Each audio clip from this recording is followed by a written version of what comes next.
আর যারা একবার ক্ষমতায় যায় ওরা মনে করে এই ক্ষমতা থেকে আমাদেরকে কেউ নামাইতে পারবে না।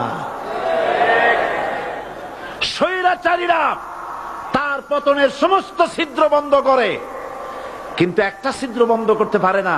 মনের ভুলে সে ছিদ্রটা থেকেই যায়, যেই ছিদ্র দিয়ে আসলে তার পতনটা হবে। ক্ষমতায় যারা থাকে ক্ষমতার মোহে চতুর্দিকে অন্ধকার দেখে, মনে করে আমার পতন আর হবে না। যারা মানুষের উপরে জুলুম করছো, আলেমদেরকে ধরতেছো, মুসল্লিদেরকে ধরে ধরে জেলে ঢুকাচ্ছ, সময় আসবে এমন ইন্দুরের গর্ত অপমানা পালাবার জন্য। আমি দেখতে পাচ্ছি বাংলাদেশের ভাগ্য আকাশে উত্তর গগনে কালো মেঘ জমা হয়েছে, ঝড়ের পূর্বাভাস লক্ষ্য করছি। যদি মোকাবেলা করতে না পারেন সক্ষম ভাবে, এমন অন্ধকার গাঢ় কালো অমাবস্যার রাত আসতে পারে যার সুবে সাদেক হওয়া অসম্ভব। সুতরাং আপনারা কি কাপুরুষের মতো কাফের মুশরিকদের গোলামি করে মরতে চান? বিড়ালের মতো 500 বছর বেঁচে থাকার কোনো লাভ নাই। সিংহের মতো 1 ঘন্টা বাঁচতে চাই। মানুষেরা মনে করে মুসলমান হওয়া খুব সহজ জিনিস।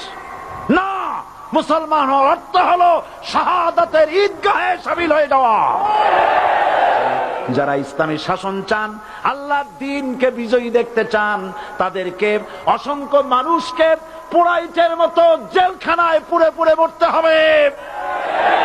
অসংখ্য মানুষকে ফাঁসির কাস্টে ঝুলতে হবে, গায়ের রক্ত দিতে হবে, শহীদ হতে হবে, তারপরে ইসলামের ইমারতটা কায়েম হয়ে যাবে।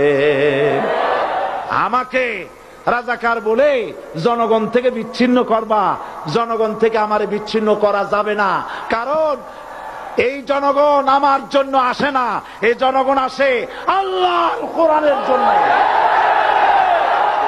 আমি বলি ধর্মের নামে আমরা রাজনীতি করি না, আমরা ধর্মীয় রাজনীতি করি। কথাটা বুঝে আসছে কিনা? ধর্মের নামে রাজনীতি নয়, আমরা ধর্মীয় রাজনীতি করি। আমরা এই কোরআনের রাজনীতি করি। এই কোরআন নিয়ে বাঁচতে চাই, এই কোরআন নিয়ে মরতে চাই। এই কোরআন থেকে আমাদেরকে বিচ্ছিন্ন করতে চায় কাফের বেঈমান মুশরিকেরা।